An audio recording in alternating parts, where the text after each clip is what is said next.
सूचना केवल हमारे विचार हैं, वित्तीय सलाह नहीं। निर्णय लेने से पहले खुद शोध करें। किसी भी लाभ या हानि के लिए हम उत्तरदायी नहीं हैं।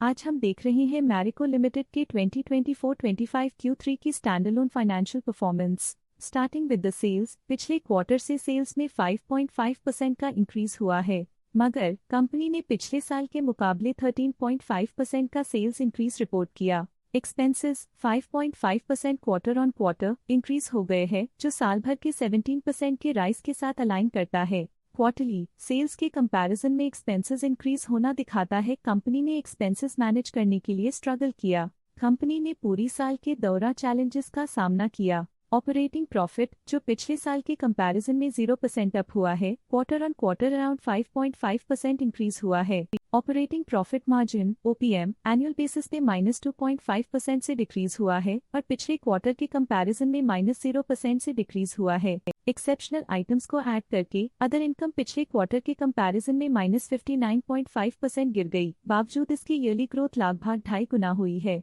इंटरेस्ट एक्सपेंसेस पिछले क्वार्टर से -14% डाउन हुआ, लेकिन ईयर ओवर ईयर डिक्रीज -25% हुआ है। डिप्रिशिएशन कॉस्ट में 3.5% का क्लाइम देखने को मिला और ईयरली बेसिस पे 0% का इंक्रीज देखा गया। प्रॉफिट बिफोर टैक्स एनुअली 24.5% बढ़ा, लेकिन प्रोसीडिंग क्वार्टर से -26.5% डिक्रीज हुआ है। इस साल कंपनी ने 21.5% टैक्स पे किया और क्वार्टरली कंपनी ने 16.5% टैक्स पे किया है। नेट प्रॉफिट ने ईयर ऑन ईयर 32.5% का इंक्रीज दिखाया, लेकिन लास्ट क्वार्टर से -29% का कंट्रैक्शन हुआ है। इस क्वार्टर के दौरान कंपनी का परफॉर्मेंस इतना अच्छा नहीं रहा।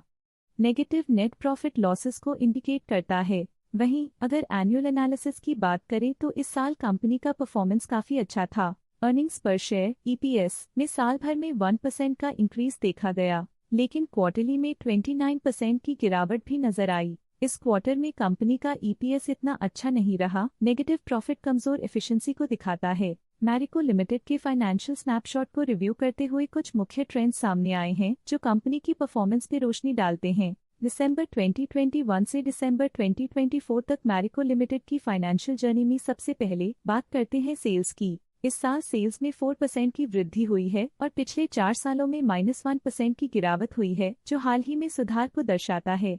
पिछले साल की गिरावट के बाद इस साल सेल्स फिर से बढ़ना शुरू हुई है, जो सफल रिकवरी स्ट्रैटेजी को दर्शाता है। अब बात करते हैं एक्सपेंसेस की। इस साल एक्सपेंसेस में 4.5% की बढ़ोतरी हुई है, लेकिन पिछले 4 सालों में एक्सपेंसेस में -5% की गिरावट भी हुई है। इस साल हालांकि एक्सपेंसेस सेल्स से थोड़ा ज्यादा बढ़े हैं, मगर ग्रोथ रेट्स का करीब होना स्टेडी ऑपरेशनल कॉस्ट को दर्शाता है। ऑपरेटिंग प्रॉफिट का सफर स्टेडली ऊपर चढ़ रहा है, इस साल 1.5% की बढ़ोतरी के साथ और पिछले 4 सालों में 20% का नोटिसेबल राइज हुआ है। पिछले 3 साल से ऑपरेटिंग प्रॉफिट लगातार बढ़ रहा है, जो कॉस्ट मैनेजमेंट और ऑपरेशनल कुशलता को दर्शाता है। नेट प्रॉफिट का सफर ऊपर की ओर चल पड़ा है, इस साल 37% की चढ़ाई के साथ पिछले 4 सालों में 30% की शानदार वृद्धि हुई है। पिछले साल की सेटबैक के बाद नेट प्रॉफिट में सुधार हुआ है, जो मार्केट ऑपरेशंस में संभव रिकवरी और अडेप्टेबिलिटी को दर्शाता है। इस साल EPS ने ऊंचाइयों को छुआ है 37% की वृद्धि के साथ, जो पिछले 4 सालों में 29.5% की मजबूत वृद्धि पर आधारित है।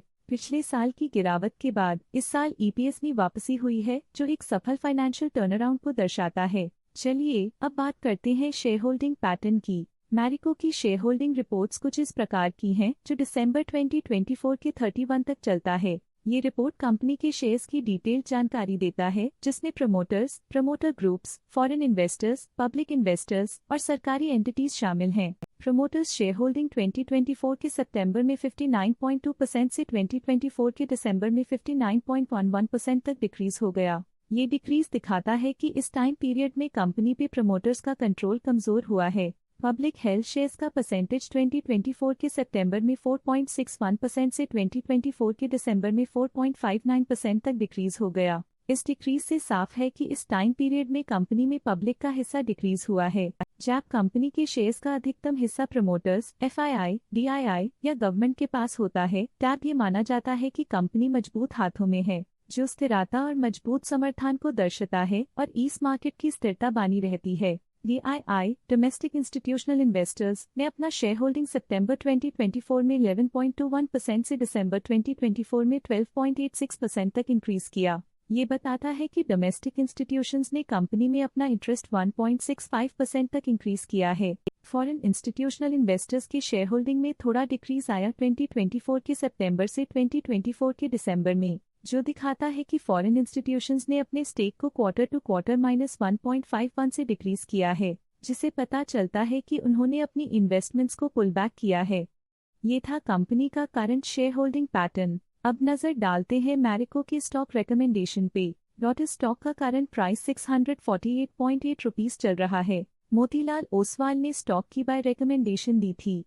उन्होंने स्टॉक का टारगेट प्राइस 775 का अनुमान लगाया था। रिकमेंडेशन के समय स्टॉक का प्राइस 693.25 चल रहा था, जो करंट प्राइस से 15% अप है। प्रभुदास लिल्लधेर ने स्टॉक की बाय रिकमेंडेशन दी थी। उन्होंने स्टॉक का टारगेट प्राइस 693 का अनुमान लगाया था। रिकमेंडेशन के समय स्टॉक का प्राइस 628.8 चल रहा था, जो करंट प्राइस से 8.1% अप है। शेर खान ने स्टॉक की बाय रिकमेंडेशन दी थी। उन्होंने स्टॉक का टारगेट प्राइस 780 का अनुमान लगाया था। रिकमेंडेशन के समय स्टॉक का प्राइस 628.8 चल रहा था, जो करंट प्राइस से 21.7% अप है। आज के लिए फाइनेंशियल सेक्टर में इतना ही। देखने के लिए धन्यवाद। स्टॉक लेटेस्ट न्यूज अपडेट के लिए चैनल को सब्सक्राइब करें और वीडियो को लाइक एंड शेयर करें।